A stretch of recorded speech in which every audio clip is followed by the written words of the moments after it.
तो रिश्ता ढूंढने से लेकर शादी के बाद तक इस जर्नी में कई लोग धोखे या गलत फहमियों का शिकार हो जाते हैं, जिससे रिश्ता कमज़ोर पड़ जाता है और धीरे धीरे टूटने की कगार पर पहुंच जाता है। इस वीडियो में हम उन प्रमुख धोखों, कमियों और गलतियों पर चर्चा करेंगे जो शादी के रिश्ते को प्रभावित करते हैं, और साथ ही उनसे बचने के उपायों पर भी बात करेंगे।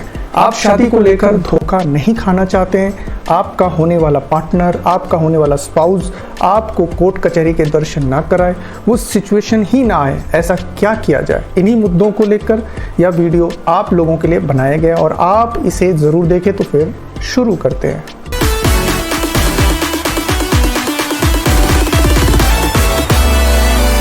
शादी एक ऐसा बंधन है जो विश्वास, समझदारी और पारदर्शिता पर टिका होता है, लेकिन आज के दौर को देखते हुए विश्वास हवा में नहीं किया जा सकता। इसलिए चीज़ों को लिखित में लाएं, लीगल डॉक्यूमेंट्स में लाएं। वो कौन सी बातें हैं जिनको लिखित में लाना जरूरी होता है, उस पर हम आगे बात भी करेंगे। समझदारी और पारदर्शिता के लिए जब तक आप हर पहलू पर बातें नहीं करेंगे, सवाल नहीं करेंगे, तो ऐसे में ना आप उसकी समझदारी को समझ पाएंगे और ना ही पारदर्शिता आ पाएगी। पारदर्शिता यानी ट्रांसपेरेंसी, चीज़ें साफ सुथरी, क्लियर हों। इसके लिए हर पहलू पर आपको बात करना ज़रूरी होता है, जैसे कि फाइनेंस यानी धन को लेकर, मेडिकल फिटनेस को लेकर, और रिश्तों को लेकर, जिसमें माता पिता, बहनें, भाई, इनके लीगल राइट्स को लेकर, ऐसे ही और बातों को लेकर हम सभी बातों पर स्टेप बाय स्टेप चर्चा करेंगे। शुरुआत रिश्ता ढूंढने से होती है, तो ऐसे में रिश्ता ढूंढने के दौरान होने वाले धोखों और कमियां, इनसे कैसे बचा जाए?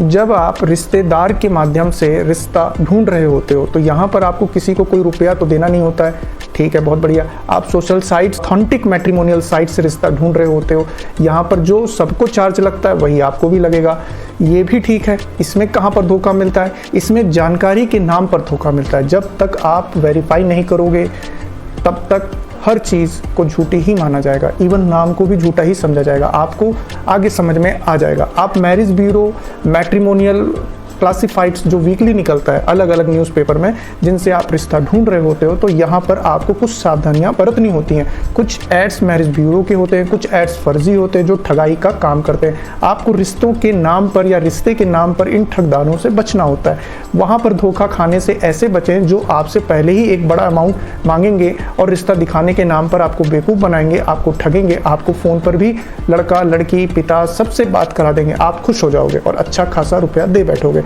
आपको इन जालसाजों से बचना है, और पेमेंट्स देने से पहले आप हमारा पूरा सहयोग भी ले सकते हैं। हम आपको पूरी तरीके से गाइड करेंगे ताकि आपका काम आसानी से हो जाए।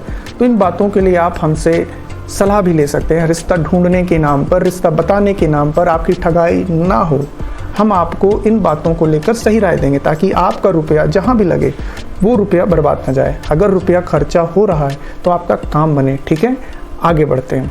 अब आपको यहाँ पर रिश्ता मिल गया, साथ ही उस रिश्ते से जुड़ी जानकारियाँ भी मिली, लेकिन हर जानकारी सच हो ऐसा ज़रूरी भी नहीं है। कई बार परिवार या व्यक्ति अपनी आर्थिक स्थिति, नौकरी, शिक्षा, स्वास्थ्य यानी मेडिकल, उम्र यानी एज, या पिछले रिश्तों के बारे में आपको गलत जानकारी दे देता है, या आपको गलत जानकारी मिल जाती है ताकि रिश्ता हो जाए। जैसे नौकरी या आय को बढ़ाकर, इनकम को बढ़ा चढ़ाकर बताना, या तलाक, वैवाहिक इतिहास को छिपा ले जाना, यानी अपनी मैरिटल जो हिस्ट्री रही उसको छिपा लेना। लेकिन ये जो जानकारियां हैं, ये जो डिटेल्स हैं, वो सभी जानकारियां उस रिश्ते को लेकर या तो आपके रिश्तेदार दे रहे हैं, या मैरिज ब्यूरो से आ रही हैं, या सोशल मीडिया प्लेटफॉर्म से मिल रही हैं, या मैट्रिमोनियल साइट से। लेकिन हर जानकारी एकदम सही हो ऐसा ज़रूरी नहीं है। हो सकता है उसको भी गलत जानकारी कहीं और से मिली है, हो सकता है वो जानकारी बिना वेरिफिकेशन के हो। ऐसे में धोखा खा जाना या धोखा मिलना स्वाभाविक है। बिना वेरिफिकेशन के उस जानकारी पर रिलाई करना, भरोसा करना का मतलब हो गया आगे जाकर धोखा खाना। नतीजा, शादी के बाद सच्चाई सामने आने पर विश्वास टूटता है और रिश्ता शुरू होने से पहले ही कमज़ोर हो जाता है। ऐसे में हम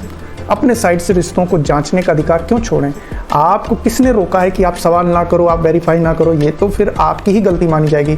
आप अगर ऐसा नहीं करते हो यह सोचकर कि अगला बुरा मान जाएगा, तो बुरा मान जाए, क्योंकि ये ज़िंदगी का सवाल है। अगर अगला समझदार है, सच्चा है, तो बुरा नहीं मानेगा, और अभी से ही बुरा मान रहा है तो फिर आगे रिश्ते में क्या होगा?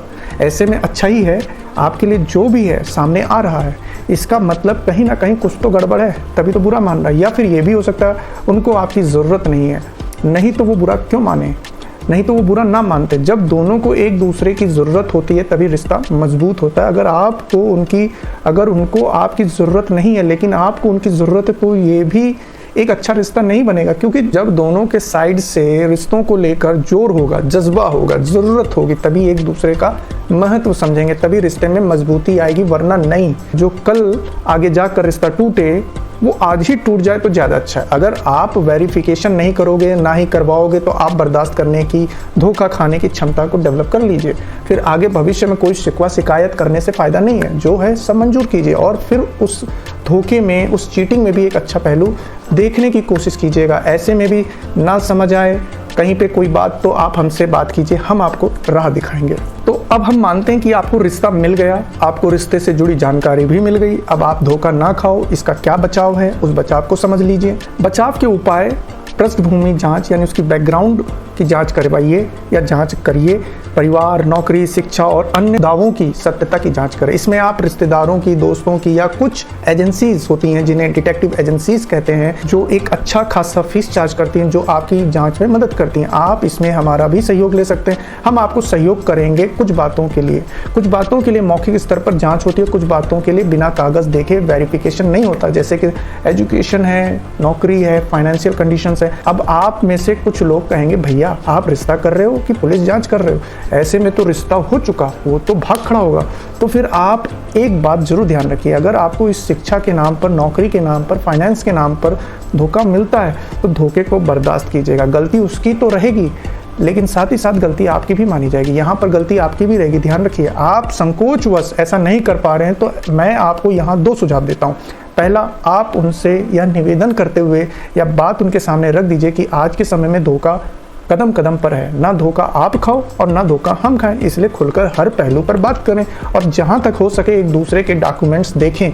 नहीं तो आप एफिडेविट यानी शपथ पत्र पर उसके डिटेल्स, उसकी डिक्लेरेशन को लाओ, उसके स्टेटमेंट्स को लाओ, जिसको लेकर आप उससे शादी कर रहे हो, उसके आधार पर चीज़ें हों।